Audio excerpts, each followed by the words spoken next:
नमस्कार। देवरिया की आवाज रेडियो केसरी से प्रस्तुत है स्थानीय हालचाल। पहले मुख्य हालचाल। सैनिक पुनर्मिलन समारोह का होगा आयोजन। ग्राम स्वरोजगार योजना का 2 दिवसीय प्रशिक्षण संपन्न। 15 दिवसीय प्रदर्शनी का हुआ शुभारंभ और किसानों को दी गई योजनाओं की जानकारी तथा कर्ज जमा करने के बाद भी मकान की नीलामी पर अड़ गए हैं बैंक के अधिकारी। स्थानीय हालचाल के इस अंक के साथ मैं अनिकेत मिश्र। अब हालचाल विस्तार से। जिला सैनिक कल्याण एवं पुनर्वास अधिकारी कर्नल डॉक्टर सुधाकर त्यागी ने बताया कि जिलाधिकारी की अध्यक्षता में 19 सितंबर को दोपहर 12:30 बजे कार्यालय परिसर जिला सैनिक कल्याण एवं पुनर्वास देवरिया में सैनिक पुनर्मिलन समारोह रैली का आयोजन किया जाएगा। इस अवसर पर ब्रिगेडियर MS बेंस स्टेशन कमांडर GRD गोरखपुर मुख्य अतिथि तथा ब्रिगेडियर अतुल कुमार सेना मेडल निदेशक सैनिक कल्याण एवं पुनर्वास उत्तर प्रदेश लखनऊ विशिष्ट अतिथि के रूप में उपस्थित रहेंगे। समारोह में पूर्व वरिष्ठ सैन्य अधिकारीगण एवं जनपद देवरिया के अन्य जिला स्तरीय अधिकारी भी शामिल रहेंगे। कार्यक्रम में लगभग 300 भूतपूर्व सैनिकों, सैनिक विधवाओं और उनके आश्रितों के सम्मिलित होने की संभावना है। मुख्यमंत्री खाद्य प्रसंस्करण ग्राम स्वरोजगार योजना के अंतर्गत ग्राम सभा पहाड़पुर न्याय पंचायत सोहसा विकासखंड बैतालपुर में राजकीय फल संरक्षण प्रशिक्षण केंद्र देवरिया के द्वारा 2 दिवसीय खाद्य प्रसंस्करण प्रशिक्षण 16 और 17 सितंबर को आयोजित किया गया था। इसका शुभारंभ ग्राम प्रधान प्रतिनिधि प्रभाकर राय एवं ग्राम प्रधान रावड़ी देवी ने फीता काटकर किया। आज दूसरे दिन इस कार्यक्रम का समापन हुआ। कार्यक्रम में कुल 30 प्रशिक्षणार्थियों ने प्रतिभाग किया था, जिन्हें कलम, साहित्य आदि वितरित भी किए गए। प्रशिक्षण के दौरान प्रायोगिक कार्य भी कराया गया, जिसमें चटनी, जैम आदि उत्पाद बनाकर दिखाए गए। विषय वस्तु विशेषज्ञों ने खाद्य प्रसंस्करण से जुड़े तकनीकी पहलुओं पर भी विस्तृत व्याख्यान देते हुए प्रतिभागियों को स्वरोजगार के लिए जागृत किया और जानकारियां भी दी। विकास भवन परिसर में देश के प्रधानमंत्री नरेंद्र मोदी के व्यक्तित्व एवं कृतित्व पर न्यू इंडिया @2047 तथा उत्तर प्रदेश सरकार की जन हितकारी योजनाओं और उपलब्धियों पर आधारित सूचना एवं जनसंपर्क विभाग उत्तर प्रदेश के द्वारा 15 दिवसीय प्रदर्शनी का शुभारंभ किया गया। इसका उद्घाटन राज्यसभा के सांसद संगीता यादव ने फीता काटकर किया। इस मौके पर प्रदेश के कृषि मंत्री सूर्य प्रताप शाही, सदर विधायक शलभ मणि त्रिपाठी, रामपुर कारखाना के विधायक सुरेंद्र चौरसिया, भाजपा के जिला अध्यक्ष भूपेंद्र सिंह तथा MLC के जनप्रतिनिधि राजू मनी और अवधेश सिंह सहित अनेक जनप्रतिनिधि मौजूद रहे। उद्घाटन के उपरांत सभी अतिथियों ने प्रदर्शनी का अवलोकन किया और यहाँ प्रदर्शित डिजिटल इंडिया, आत्मनिर्भर भारत, महिला सशक्तिकरण, किसान कल्याण, बुनियादी ढांचा विकास, शिक्षा एवं स्वास्थ्य सुधार से जुड़ी झांकियों की सराहना की गई। सांसद ने कहा कि यह प्रदर्शनी प्रधानमंत्री की दूरदृष्टि और प्रदेश सरकार की जन हितकारी योजनाओं का प्रतिबिंब है। उन्होंने युवाओं, महिलाओं और किसानों से आह्वान किया कि वे यहां आकर योजनाओं की जानकारी लें और उनका लाभ उठाएं।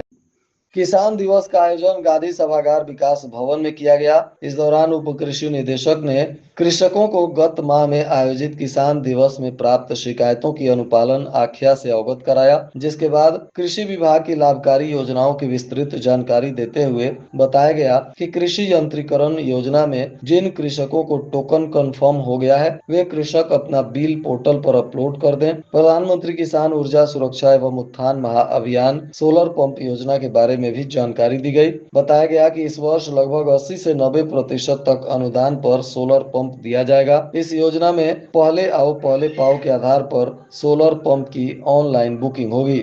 मिनी किट बीज के बारे में भी जानकारी देते हुए कहा गया कि इस समय विभाग में तोरिया एवं सरसों बीज के मिनी किट सभी राजकीय कृषि बीज भंडारों पर भेजे जा रहे हैं। कृषकों से अनुरोध किया गया कि इच्छुक व्यक्ति ऑनलाइन मांग कर लें। जनपद में कृषकों एवं किसान यूनियन के प्रतिनिधियों के द्वारा भी समितियों, रिटेलरों के यहाँ यूरिया की कमी की जानकारी दी गई, जिस पर कृषि उप निदेशक के द्वारा सहायक निबंधक, सहकारी समितियां एवं जिला कृषि अधिकारी को निर्देशित किया गया है है कि स्टॉक में रखी हुई यूरिया को आवश्यकता अनुसार रोककर शेष यूरिया समितियों एवं रिटेलरों के यहाँ उपलब्ध कराएं, ताकि किसानों को समय से यूरिया उपलब्ध कराया जा सके।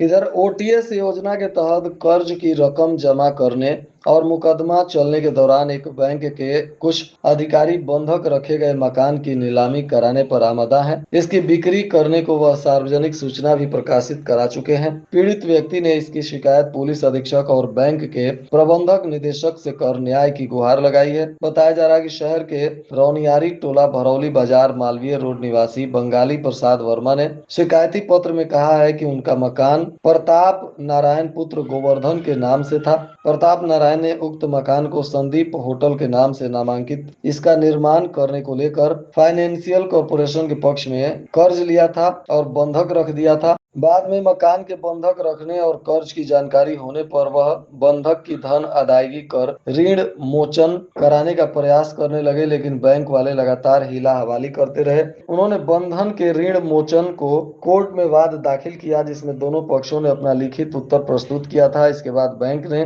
मकान की नीलामी कराने की सार्वजनिक सूचना प्रकाशित करा दी, जबकि इस मामले में बैंक के 2 अधिकारी उनसे नीलामी का भय दिखाकर 50,000 रुपए भी वसूल चुके हैं। वह अपने पद और प्रभाव का दुरुपयोग करते हुए उनका उत्पीड़न कर रहे हैं, जबकि कर्ज की रकम भी उन्होंने ब्याज सहित ओटीएस योजना में 5.5 लाख जमा करा दिया है। अब उनके आवेदन पर फिलहाल विभाग इस मामले में जांच पड़ताल कर रहा है।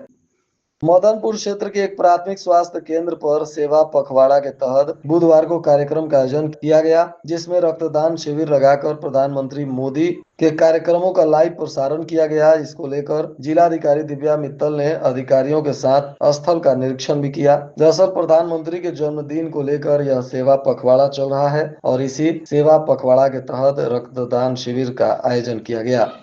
मेहरौना घाट से एक हृदय विदारक घटना सामने आई। बताया जा रहा है कि गांव की एक युवती को प्रेम जाल में फंसाकर शादी का झांसा देकर एक युवक ने न केवल उसके साथ शारीरिक संबंध बनाया, बल्कि युवती के गर्भवती होने पर दूरी बना ली। जब युवती ने एक बच्ची को जन्म दिया तो वह युवती से उस नवजात बच्ची को छीन लिया और बंधे पर ले जाकर फेंकवा दिया। जब लोगों को जानकारी हुई तो चाइल्ड लाइन की टीम ने नवजात बच्ची को कब्जे में लेकर उपचार शुरू कराया है। अब पीड़िता के आवेदन पर केस दर्ज किया गया है और आरोपी को हिरासत में लेकर मामले की जांच की जा रही है। बताया जा रहा है कि लार थाना क्षेत्र के एक गांव का रहने वाला आरोपी धीरज साहनी है, जो वाहन चलाता था और गांव की ही युवती को प्रेम जाल में फंसाकर कई महीनों तक शारीरिक संबंध बनाता रहा। युवती गर्भवती हो गई तो कुछ महीने पहले जब जानकारी हुई तो युवती से दूरी बना लिया। एक सप्ताह पहले युवती ने एक बच्ची को जन्म दिया, जिसके बाद आरोपी ने शादी करने की बात कही और नवजात को ले लिया तथा बंधे पर ले जाकर फेंक दिया। जिसके बाद लोगों ने इसकी जानकारी चाइल्ड लाइन को दी। चाइल्ड लाइन की टीम ने जाकर बच्ची को कब्जे में लिया और बच्ची को अस्पताल में भर्ती कराया गया है। उधर धीरज साहनी युवती से दूरी बना लिया था। पुलिस अब उसे गिरफ्तार कर मामले की तफ्तीश कर रही है।